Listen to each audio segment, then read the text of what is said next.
बिस्मिल्लाहिर्रहमानिर्रहीम। नाज़रीन, प्रोग्राम टाकरा के साथ शहबुद्दीन और सलीम बुखारी हाजिर हैं। नाज़रीन, आज एक अच्छा दिन है। शंघाई ताउन तंजीम में पाकिस्तान को मुस्तकिल रुकनियत मिल गई है, जो इस खुत्ते के ममालिक को आगे ले जाने में अपना अहम किरदार अदा कर रही है। फिर एक दूसरा मसला है कि कतर, जो एक अहम इस्लामी मुल्क है जिसके साथ हमारे गहरे रिश्ते हैं, उसका सऊदी अरब, मिस्र, बहरीन और मुत्तहदा अरब अमारात ने बाइकाट कर दिया है और हालात उनके दरमियान खासे कशीदा हैं। क्या इसमें पाकिस्तान कोई अहम किरदार अदा कर सकेगा, ये अब देखना है। जीआईटी क्या कर रही है, क्या हो रहा है? बहुत ज़्यादा शोर मचा हुआ है, अदम एतमाद किया जा रहा है। निहाल हाशमी बड़ा ज़ोरदार तरीके से उन्होंने बयान दागा, इस्तीफ़ा दिया, फिर वापस भी ले लिया। ये भी बात होगी। बरतानिया के इंतखाबात, जहां कंजर्वेटिव पार्टी ने कबल अज वक्त इंतखाबात कराए, लेकिन जो अपनी पोजीशन थी वो गंवा दी। बेशक वो सिंगल लार्जेस्ट पार्टी है, लेकिन अपनी पोजीशन गंवा चुकी है। एक है कि शेख रशीद बड़े अच्छे यार दोस्त आदमी हैं, बड़ी अच्छी बातें करते हैं, खुल के बोलते हैं, लेकिन उनके गले भी कोई पड़ गया। एक गाड़ी मांग रहा है उनसे, उसका हिसाब मांगा जा रहा है मलिक नूर अवान की तरफ से। फलों की खरीद का बाइकाट का एक मामला चल रहा है, अभी तक उसमें खासा काम हुआ है और कीमतें कुछ कहीं कम हुई हैं, कहीं नहीं हुई हैं। और आखिर में इस माशरे का एक अहम मसला तलाक वो जिसको इस्लाम में सबसे नापसंदीदा फेल कहा गया है, उसमें इजाफा हो रहा है। भाई साहब, ये हैं हमारे आज के इशू। और मेरा ख्याल हम शायद कतर से शुरू करें, जो कि हमारा एक इस्लामी दुनिया का एक अहम मुल्क है। उसके साथ ये क्या होने जा रहा है? क्या ये बिल्कुल आपने ठीक कहा है। कतर का मामला जो है काफ़ी संगीन सूरत हाल इख्तियार करता जा रहा है। आपको पता है कि उस खित्ते में कतर जो है उसके पास चूंकि ऑयल अब ज़्यादा हो गया है, ज़्यादा एक्सप्लोरेशन, ऑयल और गैस दोनों, और वो अपने मसाइल जो है वो अब समझता है कि मैं खुद हल करने की पोजीशन में हूँ। उससे जो इख्तलाफ है इन ममालिक को और ख़ास तौर से सऊदी अरब को, वो ये है कि कतर जो है ये सपोर्ट करता है अफ़गानुल मुस्लिमीन को जो इजिप्ट में है, और हमास को जो ईरान की सपोर्टेड ऑर्गेनाइजेशन है, उनको इस पर सख्त एतराज़ है। और दूसरी सबसे अहम बात जो है वो ये कि अल जज़ीरा जिस तरह की कवरेज कर रहा है वो ना सऊदी अरब के लिए काबिल बर्दाश्त है, ना यूएई के लिए, ना बाकी जो ममालिक जिन्होंने लिबरल वो बर्दाश्त नहीं कर सकते। वो उनका ख्याल ये है कि चूंकि इस खित्ते में इस किस्म की इंडिपेंडेंट न्यूज़ एजेंसी की कोई गुंजाइश नहीं है, लिहाजा अल जज़ीरा भी अपनी बकवास बंद करे, ठप करें इसको भी। और ये मुतालबा आज से नहीं, कई सालों से किया जा रहा है, लेकिन उन्होंने नहीं माना। ये 2014 चल रहा है। मुझे इस बात की खुशी है कि पाकिस्तान ने इस पहली दफा इंटरनेशनल एक बहुत ही गंभीर इशू के ऊपर बहुत ही सेंसिबल स्टांस लिया है। मैं छाल नहीं मारता। और हमने मतलब है, हमने इस वो लकीर जो कहते हैं ना कि बस लकीर के फकीर की तरह से पीछे पीछे चल पड़ना, वो हमने नहीं किया। मेरा ख्याल है इसमें मजीद हम गुफ्तगू करते हैं, पहले एक रिपोर्ट देख लें। जरूर जी, दिखाइए जी।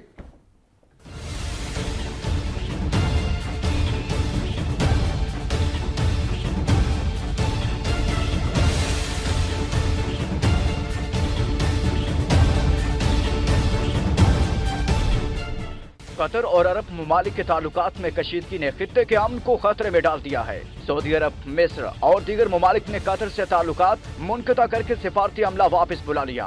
कतर पर दीगर ममालिक ने इल्जाम आयद करते हुए कहा है कि वो दहशत गर्दों की फंडिंग में मुलव्विस है। कतर की जानिब से इन इल्जामात की तरदीद के बावजूद अरब ममालिक ने कतर के खिलाफ सख्त इक़दाम का आगाज कर दिया।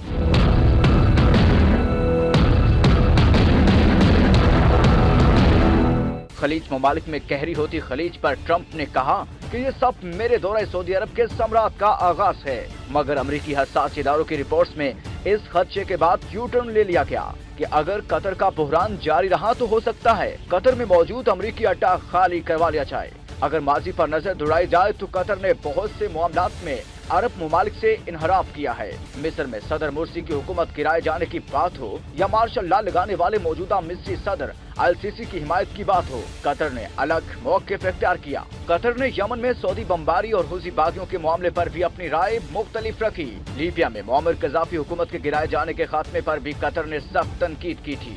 इसी तरह फ़लस्तीन की बात की जाए तो इसराइल की दुखती रग हमास पर भी कतर, सऊदी अरब और मिस्र से मुख्तलिफ सोच रखता है। कतर पर अरब ममालिक इल्जामात लगाते हैं कि वो ईरान की खित्ते में होने वाली मुख्तलिफ प्रॉक्सीज को फंडिंग करता है। तुर्की ने मुश्किल वक्त में कतर का साथ देने का फैसला किया है। इतलात है कि पाकिस्तानी वजीर आज़म नवाज शरीफ ने भी अरब ममालिक और कतर के दरमियान जारी इस तनाज़े को हल करवाने की ख्वाहिश का इजहार किया है, जो यकीनन मुस्लिम उम्मा के वसीतर मुफाद के लिए जरूरी है।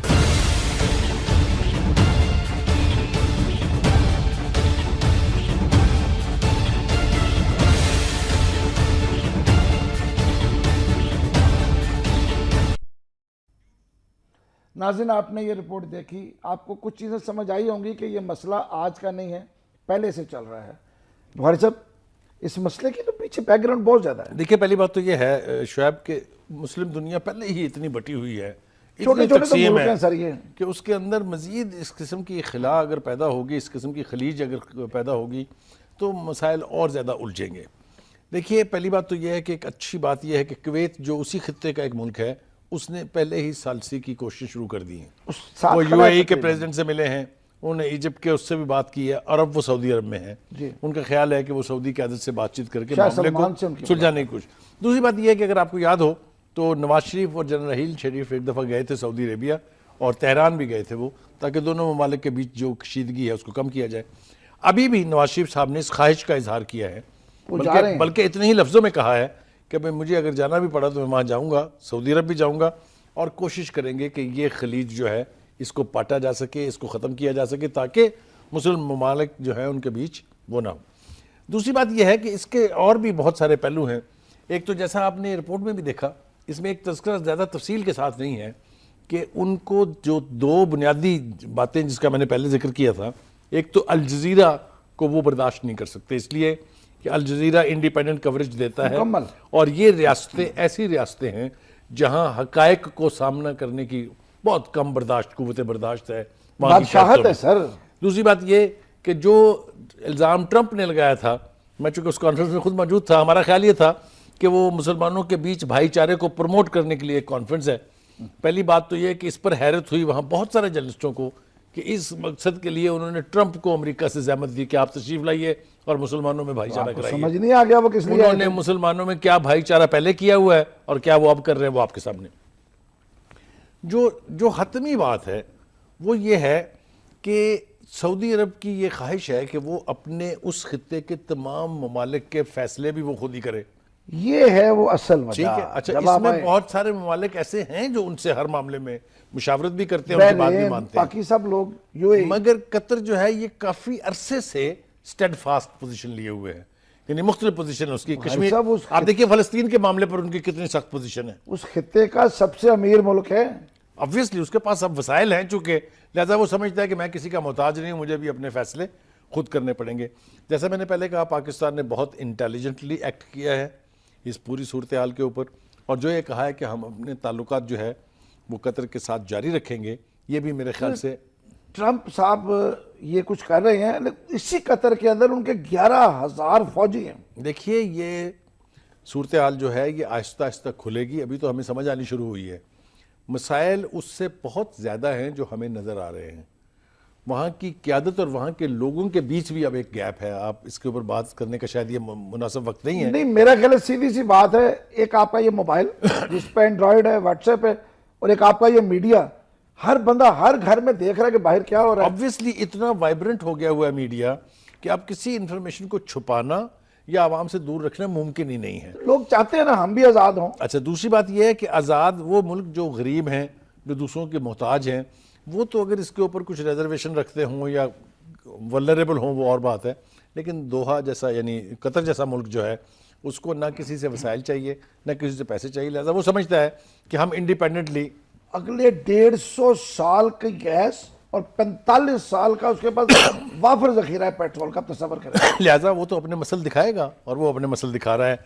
देखिए, हमारी ख्वाहिश तो ये ज़रूर होनी चाहिए कि मामला जल्द हल हो, क्योंकि मुसलमानों के बीच मज़ीद तकसीम जो है वो ना आपके हक़ में है ना मेरे हक़ में है। लिहाजा ऐसी कोशिशों का आगाज़ तो हो गया है, अल्लाह करे ये कामयाब भी हों। वैसे हमें दुआएं देनी चाहिए, बददुआएं देनी चाहिए बरतानिया को, जो इस पूरे खित्ते को तकसीम करके ये बुराई की जड़ रखे गया। बरतानिया के तो ऊपर ये कश्मीर का मसला देख लीजिए, जिसके ऊपर हम आज तक लाशों के नजराने भी दे रहे हैं, शहादतें भी हो रही हैं, कश्मीरी औरतों की इज्जतें भी लुट रही हैं।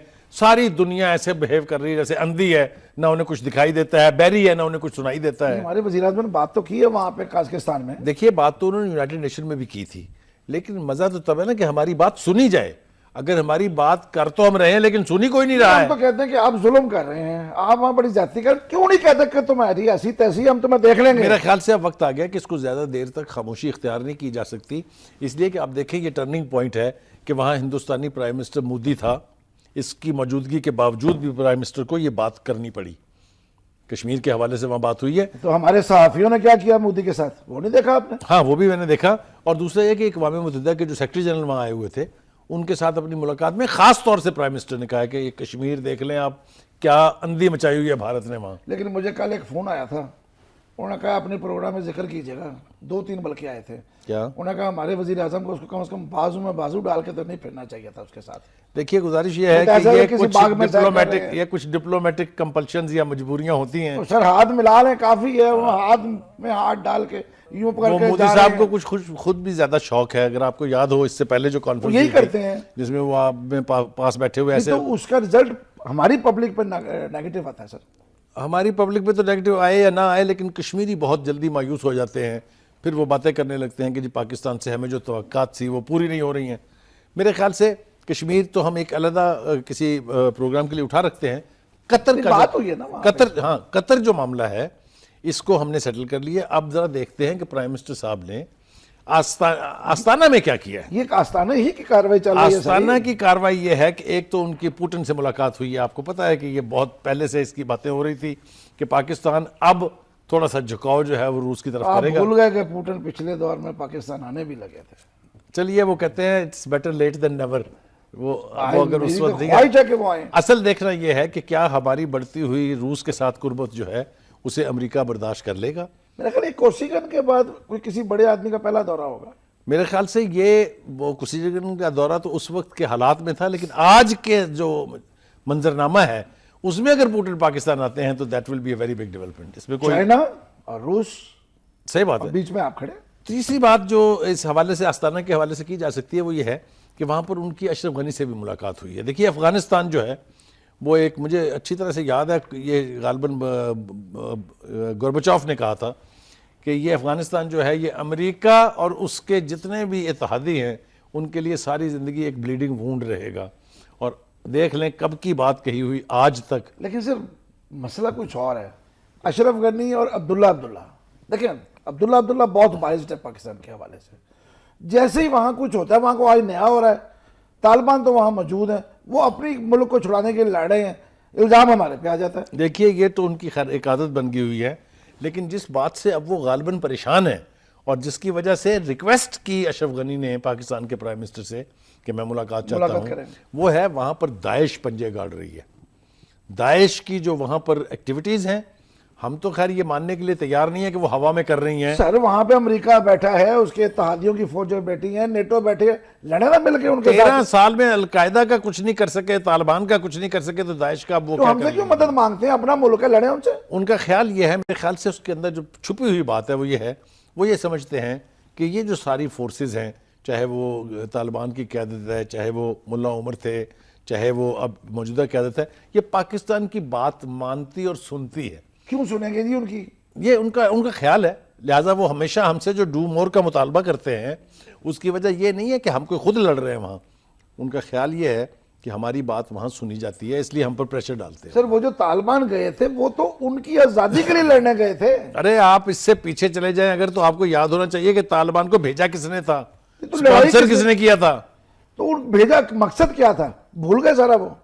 उसामा बिन लादेन को किसने पैसे दे के, डॉलर्स दे के, मेरा ख्याल है सऊदी अरब, अमेरिका, आप बड़ी दूर तक जा रहे हैं, पीछे फिर सऊदी अरब की याद आ जाएगी। लेकिन बहरहाल जैसा मैंने कहा कि अशरफ गनी साहब के साथ जो मुलाकात थी उसका पस मंज़र यही है कि अब अफगानिस्तान चूँकि ब्लीड कर रहा है, लिहाजा वो समझते हैं कि पाकिस्तान के साथ इंटरेक्शन किए बगैर, और ख़ास तौर से आपने देखा जो हमने बॉर्डर बंद किया था, ख़ास तौर से चमन का बॉर्डर, इधर से ये जो कम बंद, ज़्यादा बंद करना चाहिए था, लेकिन चीखें निकल गई हैं उनकी उनकी भी चीखें निकली है, नेटो की भी चीखें निकली सर, है, इसलिए हमारे कि मुल्क खाने से- पीने का सामान नहीं गया। कैसे हमारे मुल्क से हर चीज स्मगल होकर वहां जाती है, आटा, चीनी, चावल, जिन दिनों कौन सी में चीज नहीं जिन जाती? दिनों में ये बॉर्डर बंद रहा है, वहां मीलों में लाइनें लगी हुई थी ट्रकों की जिसपे सामान जाता था। सर हम उनको बाकायदा नहीं भेजते, बेकायदा भेजते हैं। नहीं, वो बेकायदा तो चलता रहता है ना, वो तो सारी जिंदगी चलता रहता है, लेकिन जो बाकायदा इतनी बड़ी तादाद में जा रहा था वो सब कुछ रुक गया था, जिसकी वजह से वहां चीखें निकली हैं उनकी। वो तो नेटो का रुका था सर, असल कंटेनर तो उनके रुके हुए थे, वहां नहीं, पर वो उनकी तो कुछ चीजों की जाहिर शॉर्टेज है हो गई थी। नेटो भी वहां पर बड़ी तादाद में बैठी हुई है, और जैसा मैंने कहा कि नेटो 7 से 15 दिन तक सिर्फ सस्टेन कर सकती है अगर सप्लाईज इन 2 रूटों से ना जाए। ये बहरहाल ये भी एक अलग मौजू है। मेरा ख्याल ये है कि आस्ताना में प्राइम मिनिस्टर साहब की जितनी भी एक्टिविटीज़ रही हैं और जितनी भी यहाँ हमें रिपोर्ट हुई हैं, उसमें मुझे पहले ये हैरत थी कि शायद हमारे प्राइम मिनिस्टर की मुलाकात चाइना के सदर सबसे से नहीं हुई, हुई, वज़ीर आज़म खुद कहा, मेरी लेकिन अच्छी वो खुद मुलाकात उन्होंने अपनी मुलाकात में ये मतलब वाज़े कर दिया है कि उनकी मुलाकात हुई है। हम तवक्को करते हैं कि हमारे मुस्तकिल रुकन बन जाने से इस खित्ते के बीच में पाकिस्तान अपना किरदार भी अदा करेगा और पाकिस्तान को वो ताउन और वो बेनिफिट भी मिलेगा जिसकी खातर हम इस तंजीम में गए। लेकिन अब ये देखें कि हम अकेले नहीं बने हैं, इंडिया को भी उन्होंने दिया ये। देखें, एक तजर्बा हम पहले कर चुके हैं, न्यूक्लियर सप्लाई ग्रुप का रुकन सिर्फ इंडिया बना था, हमने उस पर एहतजाज भी किया था, चाइना ने हमारे मौक़िफ़ की सपोर्ट भी की थी। शंघाई तंजीम का यह है कि उन्होंने कहा था शुरू में ही, मुझे याद है मैंने 2 कवर किए हैं ये पहले, कि जब तक पाकिस्तान रुकन नहीं बनेगा इंडिया को भी मेंबरशिप नहीं मिल सकती, दोनों को बराबर मिली। तो हमें वहां पर एटलीस्ट कर रही है जिस पे कोई खुश है कोई ना खुश है। पीटीआई वाले छाले मार रहे हैं, पीपल्स पार्टी वाले बगले में जा रहे हैं और मुस्लिम लीग नून वाले एहतजाज कर रहे हैं। व्हाट्सएप ये एहतजाज क्या रंग लाएगा? देखिए, पहली बात तो यह है कि जेआईटी के हवाले से काफ़ी सारी कंट्रोवर्सीज हैं। इससे पहले सुप्रीम कोर्ट का जो फैसला आया था उसके हवाले से भी लोगों की रिजर्वेशन थी। मुस्लिम लीग नवाज जाहिर है उससे खुश नहीं थी। पहले शुरू में उन्होंने मिठाइयाँ बांटी, पड़ा नहीं था लेकिन ना। जब तफसील पता चली तो उसके बाद वो फैनफेयर तो ख़त्म हो गया।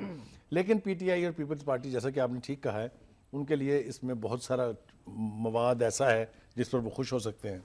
जेआईटी के हवाले से नवाज लीग की पोजीशन मुख्तलिफ है और जो बाकी की दीगर पार्टियां हैं, जो अपोजिशन की पार्टीज़ हैं, उनकी पोजीशन मुख्तलिफ है। नवाज लीग का ख्याल ये है कि ये जो है बायस्ड है, इसके अंदर ऐसे लोगों को बिठाया गया है जिनके साथ उनकी पूरी हिस्ट्री है पीछे, चाहे वो हुदैबिया पेपर्स मिल का मामला था, चाहे वो चौधरी शुगर मिल का मामला था, उसके अंदर ऐसे लोग बैठे हुए हैं जिन्हें वो समझते हैं कि वो हमारी मुखालफत करेंगे। और यही वजह है कि पहले दिन से इसके ऊपर सबसे पहले तो हुसैन नवाज ने एतराज़ उठाया, वो एतराज़ सुप्रीम कोर्ट में गया। सर, मुझे मुझे हुसैन बाद में के कमेंट एतराज़ करना पे है, सुप्रीम नहीं है। कोर्ट ने उसको रिजेक्ट किया। उन्होंने कहा कि जनाब ये कोई एतराज़ नहीं है। जब वो खत्म हो गया था तो उसके बाद फिर रोजाना एक माउथ आर्गन एक दिन, अगला दूसरे दिन, फिर तीसरे नहीं, दिन, मगर आप ये अब देखें, एक रोज एक नया आ ये जाता है। देखें, ये बिला वजह नहीं है। उसके बाद से कुछ ऐसी डेवलपमेंट्स हुई हैं, मिसाल के तौर पे एम्बुलेंस का बुलाया जाना, वो तो पहले की बात है, पहले दिन हुआ था सर। भाई सुन रहे हैं ना। उसके बाद वो जो कॉल की गई व्हाट्सएप के ऊपर कि फलां बंदे को रख लें, वो तो इस जेआईटी के बनने से पहले की बात है। मैं कहना ये चाह रहा हूं कि इसके ऊपर नवाज लीग की रिजर्वेशंस हैं उस तरीक़ाकार पर जिस तरह से उन्हें ट्रीट किया जा रहा है। अब आप देखिए, वो जो सईद अहमद गए हैं, मुझे आप ये बता दीजिए कि क्या जिस पर इल्जाम है उसकी मर्जी की इन्वेस्टिगेशन होगी? नहीं, ऐसा नहीं है, लेकिन मुल्जम और मुजरिम में फर्क रवा रखना पड़ेगा आपको। सर मुजरिम तो आप तब होगा मुल्जम जब को साबित मुजरिम होगा। नहीं बना सकते। इल्जाम तो है ना। ठीक है, इल्जाम, मैं फिर वही कह रहा हूं, एक शख्स ऐसा है जिस पर इल्जाम है, अभी साबित होना है। जी बिल्कुल होना। एक शख्स वो है जिसको हम मुजरिम कहते हैं, उसके ऊपर सब कुछ साबित शुदा है। इन दो को एक तरह से ट्रीट नहीं कर सकते आप चाचा। सर अगर आप ऐसा कहेंगे तो अदालती फैसले में बहुत कुछ है। नहीं नहीं, वो तो ठीक है। अब ये ना कहेंगे नहीं, फिर अपना मगर इल्जाम ही देखना, रह गया सिर्फ। जजमेंट नहीं दी। देखिए, फिर मैं वही कह रहा हूं, जब कन्विक्शन आएगी फिर वो मुजरिम बनेंगे, उससे पहले मुजरिम नहीं है। मैं कब कह रहा हूं मुलजिम? मैं तो कह रहा हूं मुलजिम हैं, लेकिन ये मत कहें कि हमने इसको बयान देना, इसको नहीं देना। ये किसी ने नहीं कहा। और क्या है, लेकिन इन दो को निकाल दो। इस वक्त तक एतराज इस बात पर है, आजकल जो एतराज चल रहा है ज्यादा, वो है एटीट्यूड पर कि जी हमें जलील किया जा रहा है, हमें सर रुस्वा उस किया जा रहा है। तस्वीर में कुछ बुरा नहीं है, खुदा के वास्ते। उस तस्वीर को निकाला जाना कौन सा हदीस में लिखा हुआ किसने था? निकाला? अब आप जरा 2 मिनट के लिए सब्र करें और सियासतदानों के जरा एतराजात सुनिए। सुने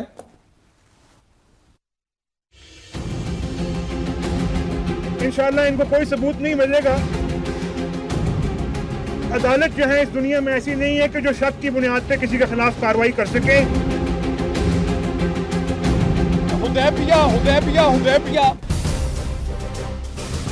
सोची समझी स्कीम के तहत इमरान खान साहब ने अपना बयान बदला। जो पहले दिन बयान था कि वो वादा है, वो आखिरी दिन नहीं रहा। उन्होंने कहा फिर हम बॉयकॉट करेंगे। ने मशवरा दिया था कि भाई पहले उर्दू तर्जमा पढ़ लो फिर मिठाइयाँ बांटना। फिर हमने उर्दू तर्जमा करा के दिया। अब वो उर्दू तर्जमा पढ़ा है तो आपके सामने है कि तस्वीरें नहीं रुक रहे।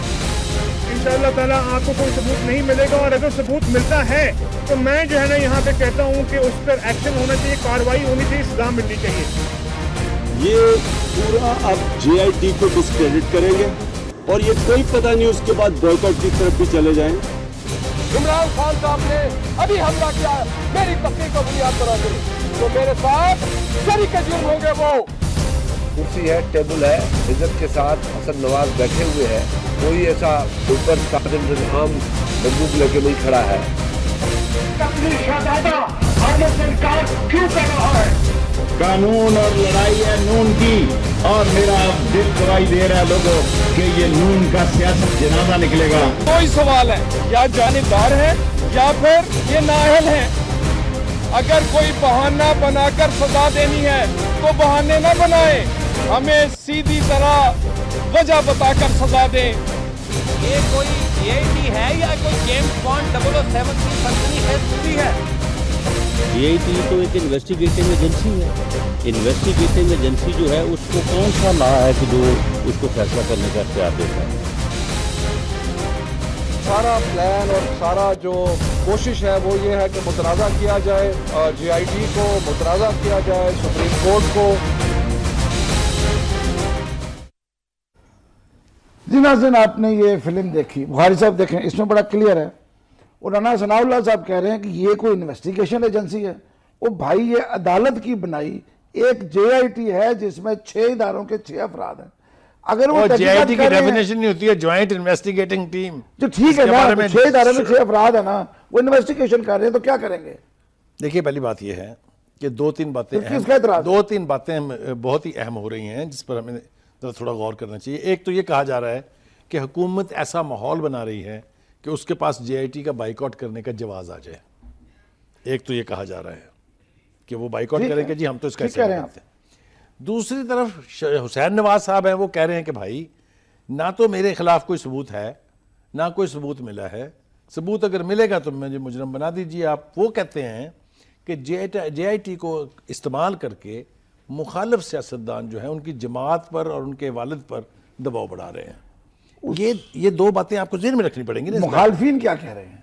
मुखालफिन ये कह रहे हैं कि जिस दिन उन्होंने ये कहा कि हाँ अल्हम्दुलिल्लाह वो फ्लैट मेरे थे, उस दिन ये साबित हो गया कि फ्लैट इनके हैं, आप ये सबूत दें।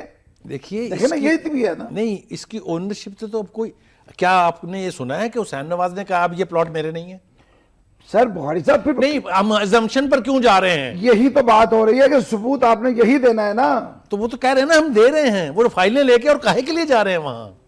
तो फिर क्या एतराज है? इतराज उन्हें रवैये पर है। मैं पहले अर्ज कर चुका हूं आपसे कि उन्हें उस ट्रीटमेंट पर एतराज है जो उनके साथ रवा रखा जा रहा है। क्या किया जाए, वो रवैया बता दिया जाए एक दफा खुल के कि हमें वहां पे जूस का गिलास इतने देर बाद पेश किया जाएगा, सैंडविचेस दिए जाएंगे, क्या क्या क्या चाहिए, मतलब बता देना। अब ये तस्वीर देखने के बाद भी अगर चाचू आपको मैंने बताना है, सर इस तस्वीर में कुछ नहीं है, कसम खुदा की। इसको जारी करने, आपने थाने नहीं देखे, मैंने क्राइम रिपोर्टिंग की है, तो बिठा के तस्लील की जाती है। भाई मेरे, क्रिमिनल केसेस और होते हैं, ये व्हाइट कॉलर क्राइम और होते हैं। सर व्हाइट कॉलर क्राइम पूरी दुनिया में इखलाकी जुर्म से बड़ा जुर्म है। ठीक है, ये मैं मान रहा हूँ, यही वजह है ना कि वो इस वक्त JIT का सामना कर रहे हैं।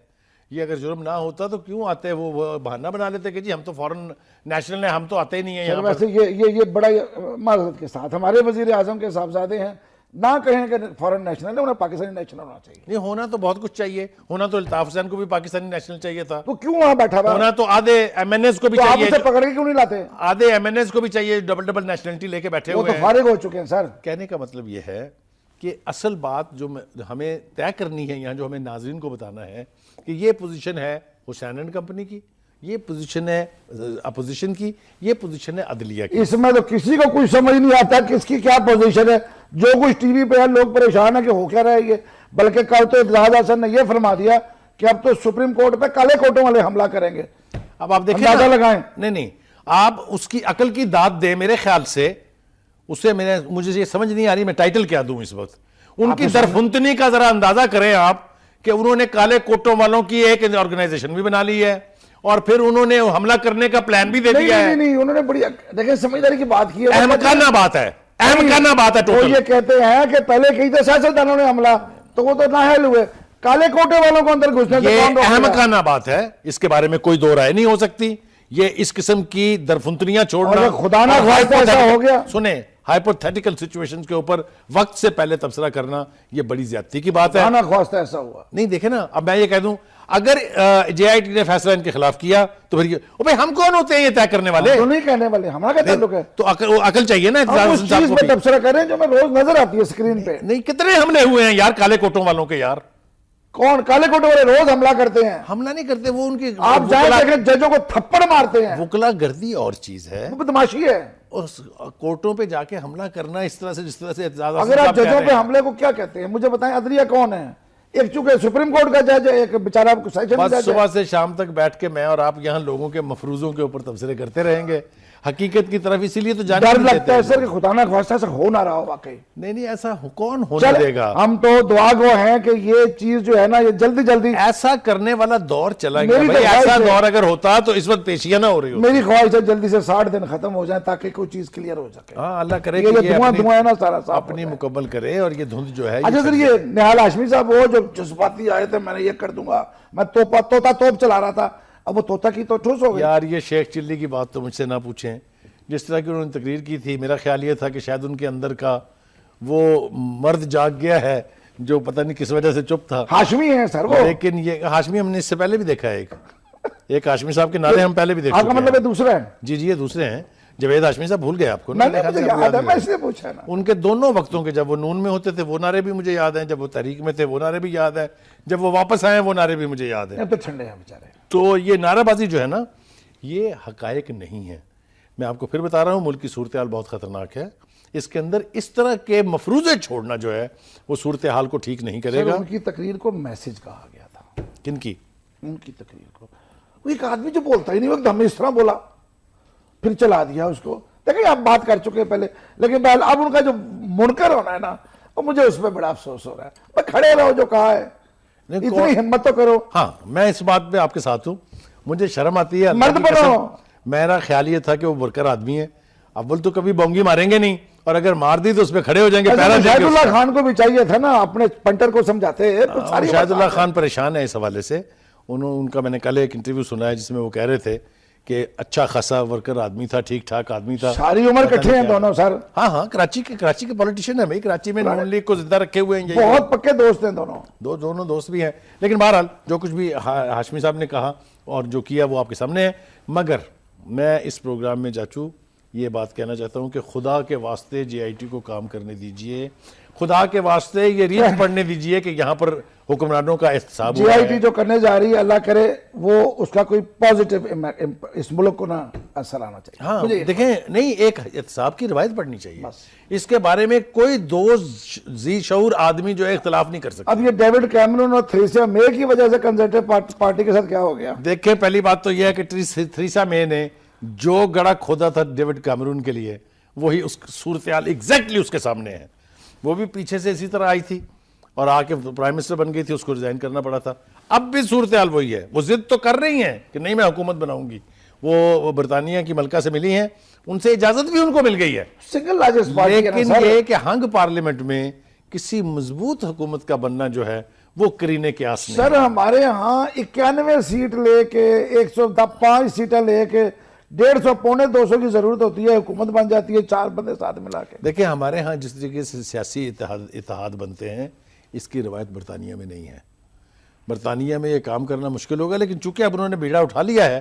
देखिए, पहले उनके पास 336 सीटें थी। मुझे शक पड़ता है बुखारी साहब ये तरमीम करेंगे अपने आइन में। अब उनका तो 100 है। उनके पास 336 सीटें थी, अब उनके पास 318 आई। जी बिल्कुल कम हो गई है। बज़ाहिर बरतानिया के इलेक्टोरल प्रोसेस में ये इलेक्शन वो हार गई हैं टेक्निकली। ठीक है, और इसी वजह से उन पर ये जोर बढ़ रहा है, प्रेशर पार्टी के अंदर से भी है कि आप छोड़ दें, आप इस्तीफा दे दें। नहीं तो उसका रिजल्ट क्या है? दोबारा इलेक्शन होगा सर, दूसरे नहीं बना सकेंगे, 326 कहां से लाएंगे? देखें ये वहां रवायत है दोबारा भानुमती इलेक्शन का होने की। सारा कुनबा इकट्ठा कैसे होगा? हंग पार्लियामेंट जो है बरतानिया के अंदर कामयाबी से नहीं चल सकती, और जब भी कभी बनी है उसका नतीजा यही निकला है कि इंतखाबात दोबारा हुए। जो इसमें एक चाचू अच्छी बात है हमारे लिए, वो ये है कि 18 पाकिस्तानी निजात बरतानवी जो है, 12 पाकिस्तानी, 12 ने इलेक्शन लड़ा, 12 जीते। एक तो मेरी बात आप पूरी नहीं होने देते, वो जीत रहे। अगर मैंने आपकी बातें काटनी शुरू की तो पंगा हो जाएगा। मैं कह रहा हूं कि जो लड़ने वाले की तादाद है ना, उस पर 2 राय हैं, एक 24 कह रहे थे, एक 30 कह रहे थे, कोई 18 मुख्तलिफ 18 जो वो स्कॉटिश आयरलैंड के इलेक्शन को छोड़ जी वो भी शामिल है ना, लेकिन 18 लोगों ने इलेक्शन लड़ा जो हमने टिकट्स देखे हैं बीबीसी के ऊपर, CNN के ऊपर, उसमें से 12 पाकिस्तानी। मैंने प्रोड्यूसर से कहा भी था लेबर कि हमें चाहिए कि उनकी तस्वीरें हम दिखा सकते।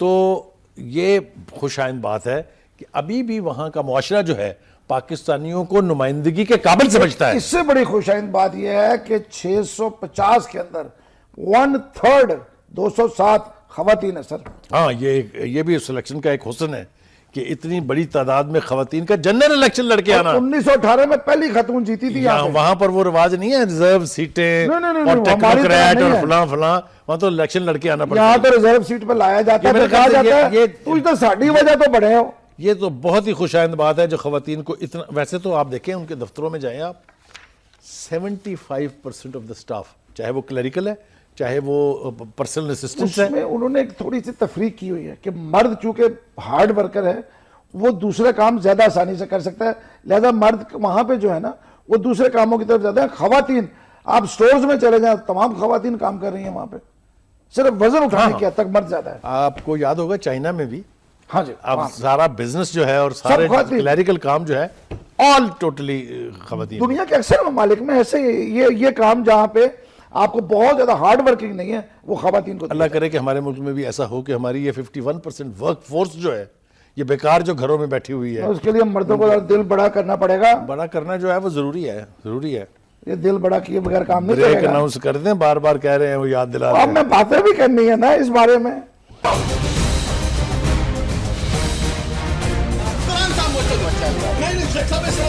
मेरे पैसे तो 22 लाख नहीं करी,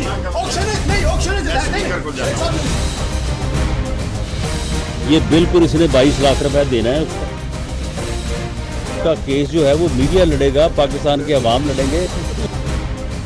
जो मसला है लेन देन का, अगर वो असम्बलियों में हल होना है, ये किसके पास से आया, कौन, उसका सब सेट प्लान है। जी नाजरीन, वेलकम बैक। एक खूबसूरत सी आपने लड़ाई देखी है अभी। इस लड़ाई पे पहले जरा बुखारी साहब तबसरा करें, फिर मैं बात करूंगा। पहली बात तो ये है कि चाचू ये लड़ाई भी खूबसूरत होती है, मैंने आपसे सुना है, ये सीरियस लड़ाई थी। तो बास्केट पहन के शुरफा असेंबली के अंदर लड़ रहे हैं। बहरहाल ये जो है ये लड़ाई जो है ये क्या कहते हैं, कोई खुशकुन लड़ाई नहीं थी, इट वॉज सीरियस एनकाउंटर। देखें हुआ क्या है, ये वाकया है जब शेख रशीद साहब 1998 का नवाज लीग के वजीर होते थे। जी बिल्कुल थे जी, और वजीर भी थे ओवरसीज के, ओवरसीज पहले भी थे, टर्म लेबर में भी थी, कल्चर भी पहले थी। टर्म में वो वजीर इत्तलात थे, दूसरी टर्म में वो ओवरसीज लेबर और कल्चर के थे। तब वो जाते थे बाहर के मुल्कों के ऊपर दौरे तो करते थे वो।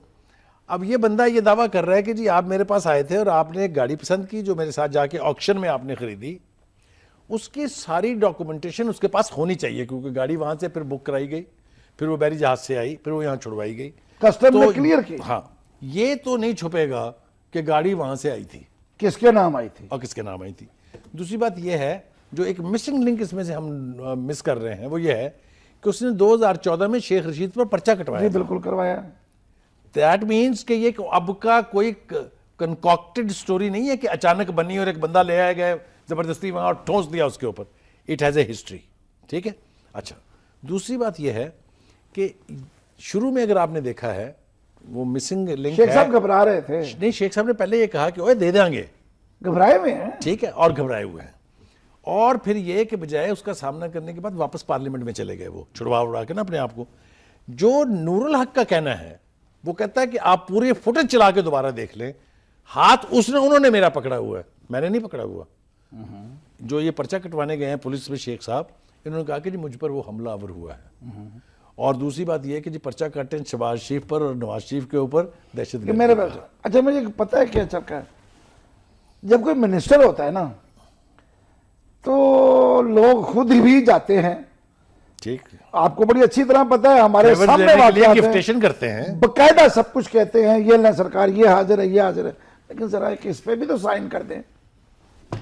ये आपको भी नहीं, पता मगर शेख साहब ने भी ये नहीं कहा, अभी नहीं कहा, शेख साहब ने ये नहीं कहा कि अभी नहीं मुझसे कहा। इन्होंने किसी चीज पर दस्तखत भी करवाए थे। सर कुछ चीजें कहीं ना कोई होती हैं।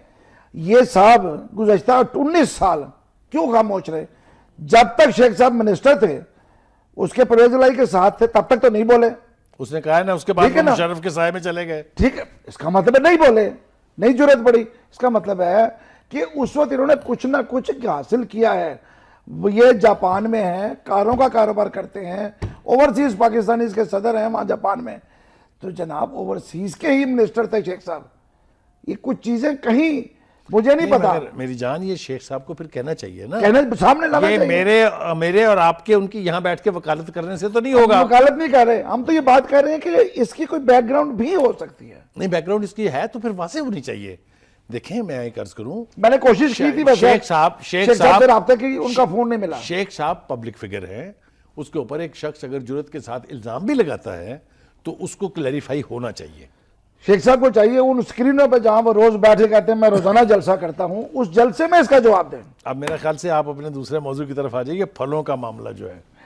सर फलों का मामला इसलिए ज़रूरी है कि हमारी ये कौम जो है ना, इसकी हालत आज ये हो चुकी है बुखारी साहब, शर्म आती है कि अगर आप किसी की रस्म कुल में चले जाएं तो आपको वहाँ पे वो लोग मिलेंगे जो कि बेचारे छोटा सा शॉपर लाते हैं और वहाँ जो फल होता है वो उसको छुपा लेते हैं अपनी जेब के अंदर कि अपने बच्चे को जाए खिला सकें।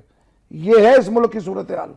मेरे बेटे ने मुझे कहा बाबा ये क्या कर रहा है? मैं कहा तुम्हें मिल जाता है, जाके इसके घर में देखो, बच्चों से पूछो फल कब आया था। शहबुद्दीन, ये बहुत ही मुनासिब आपने बात की है।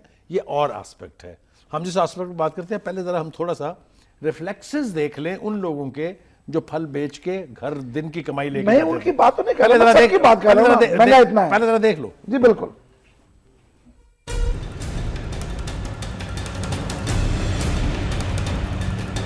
हर आदमी कहता है सस्ता करो, हमें कहते हैं अगर आप मंडी जाएं तो आप उनको बोलें सस्ता करो तो हम सस्ता बेचेंगे। अगर मंडी से हमें महंगा मिलेगा हम कैसे सस्ता बेचेंगे? जो आता है जिसको घर में खाना नहीं मिलता वो हमें इधर आके गालियाँ निकाल जाता है। हम गरीब आदमी क्या करें? कंट्रोल कैसे? ये पीछे जो बड़े लोग बैठे हैं आड़ती हजरात, ये उनको चाहिए कि जो मतलब के फल बेचते हैं वो कम रेट पे दे, इनको मुनासिब दामों में दे के आके मुनासिब रेडी वाला भी बेचे। रोज़ हम ये सिलसिला रोज़ जाते हैं बाज़ार में, मंडी जाते हैं, वो काम हम माल देते नहीं हैं। यहाँ कहा कहते हैं 100 लगा लो 180 लगा लो, हम कहाँ से कैसे बेचेंगे? सर हम महंगे इसलिए बेचते हैं, जब मंडी में लेने जाते हैं ना फल तो हमें महंगे लगाते हैं बहुत। उधर एक पेटी खोल कर दिखाते हैं, 2 दिखाते हैं, वो हम ले लेते हैं, ख़रीद लेते हैं, वो अच्छी होती हैं। जब इधर आकर खोलते हैं फिर नीचे से सारा दागी होता है, सब हल्का निकलता है, कच्चा निकलता है, पथराया हुआ निकलता है। मंडी सस्ते होंगे तो ਅਸੀਂ ਵੇਚਾਂਗੇ। ਅਸੀਂ किस तरीके से 10 पेटियां ਲਿਆਣੇ ਆ, 5 ਵਿੱਚੋਂ ਖਰਾਬ ਨਿਕਲਦੀਆਂ ਨੇ, ਅਸੀਂ ਉਹ ਕਿੰਨਾ ਦੇ ਪੇਟੇ ਪਾਣੇ? ਉਹ ਕਸਟਮਰ ਤਾਂ ਥੋੜੇ ਲੈ ਤੇ ਜਾਣਗੇ, ਉਹ ਸਾਡੇ ਪੇਟੇ ਨੇ ਕਿਹੜਾ ਦਾਗੀ ਚੀਜ਼ ਕਿੰਨੇ ਪੈਸੇ ਭਰਨੇ ਨੂੰ ਸਾਡੇ ਕੋਲ ਤਾਂ ਥੋੜੀ ਜਾਣਗੇ। अगर पैसे देने सही चीज़ चौक तो जाएगी, मंडियों 10 लियावी देने 5 दागी निकलती हैं। सौदा महंगा होता है, शाम तक लेके बैठे रहते हैं। अफ्तारी तो पहले सौदा बेचना होता है, रात पे जो ख़राब हो जाता है। आने वाले वक्त को नवाज शरीफ कहे या शहबाज शरीफ कहे तो ही कंट्रोल कर सकता है, मजदूर तबका कितों कर सकता है।